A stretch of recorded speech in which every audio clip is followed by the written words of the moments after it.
Welcome to the League of Legends Champions Spotlight, featuring Gangplank, the Saltwater Scourge. Gangplank is a hybrid melee and ranged physical damage dealer. His main strengths are great mobility, high damage output, and an ultimate that can be cast anywhere on the map. Gangplank's passive is Grog-Soaked Blade. Every attack that Gangplank makes places a stack of Grog-Soaked Blade on his target, up to a cap. Each stack damages and slows the movement of whoever's been struck.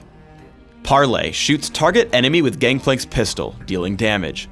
This shot applies on-hit effects such as Sheen, Lifesteal, and Grog-Soaked Blade. Parlay can also critically strike his targets. Additionally, if Parlay kills its target, Gangplank is awarded bonus gold. I take Parlay at level 1 and max it last. Remove Scurvy causes Gangplank to eat a bunch of oranges, healing Gangplank and removing all crowd control effects, such as slows and stuns that afflict him. Raise Morale passively gives Gangplank increased attack damage and movement speed. When activated, Gangplank gains an even larger bonus to these stats, and grants a smaller bonus to nearby allied champions as well. I take Raise Morale at level 2 and max it by level 9. Cannon Barrage marks an area on the map for a few seconds, slowing all enemies in the area and causing cannonballs to fall randomly in the area, damaging anything they strike. Cannon Barrage can be cast anywhere in the game, regardless of how close it is to Gangplank. With a Rune and Mastery build focused on early damage output and durability, you can easily push around most lane opponents. Once Scion blows his stun, I push in with Parlay and activate Raise Morale for bonus movement speed and damage. Because of Grog-Soaked Blade's slow, I'm able to keep up with him as I take down his health bar and force him to recall, giving me free space to farm. Because Parlay gives you bonus gold whenever it kills a unit, you want to use it to farm minions whenever you can. In particular, you want to find out exactly how much damage Parlay will deal to ensure you get the kill. However, because of its cooldown, you will have to kill minions with basic attacks sometimes. The better you can predict your cooldown against minion deaths, the better your gold income.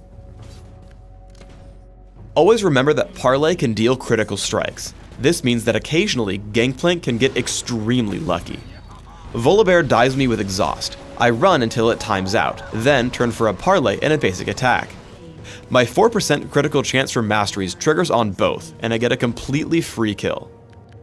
When building mostly for damage, don't rely on Remove Scurvy to keep you alive in a team fight. Scion comes in to stun me and the rest of his team follows up. I remove Scurvy, use Cannon Barrage, and try to run, but now I can't escape the Exhaust or Volibear's Rolling Thunder. While my team is able to pick up a few kills from behind, I die before really helping out my team much.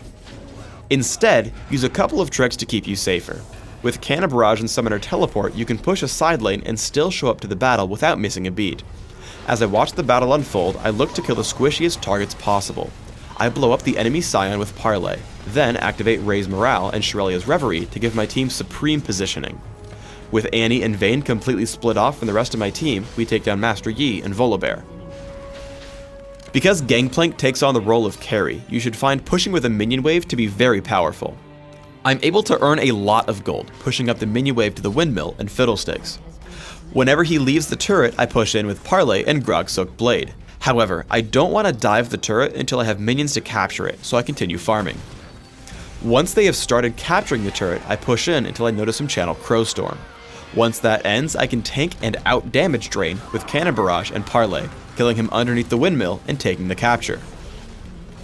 As we get into a teamfight around the windmill, I aim for the squishy targets on the enemy team. I Parlay Twisted Fate and remove Scurvy his stun.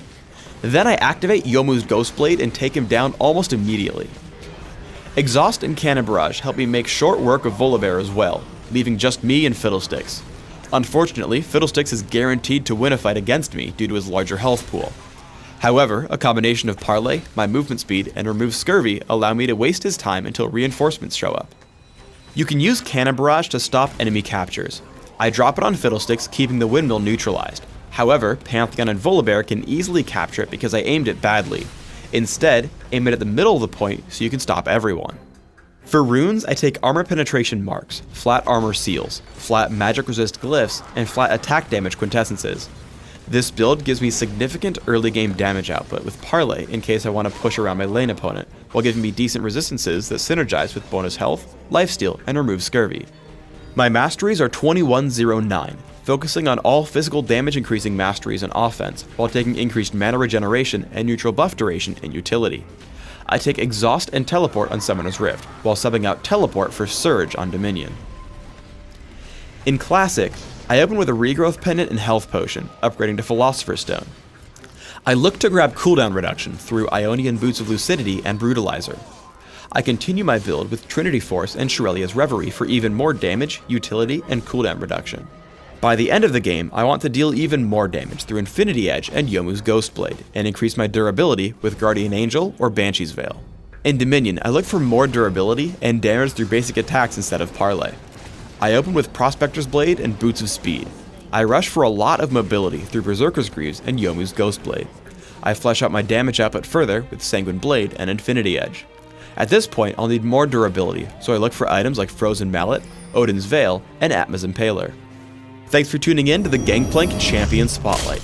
Please subscribe to the Riot Games YouTube channel above, and don't forget to thumbs us up just below the video.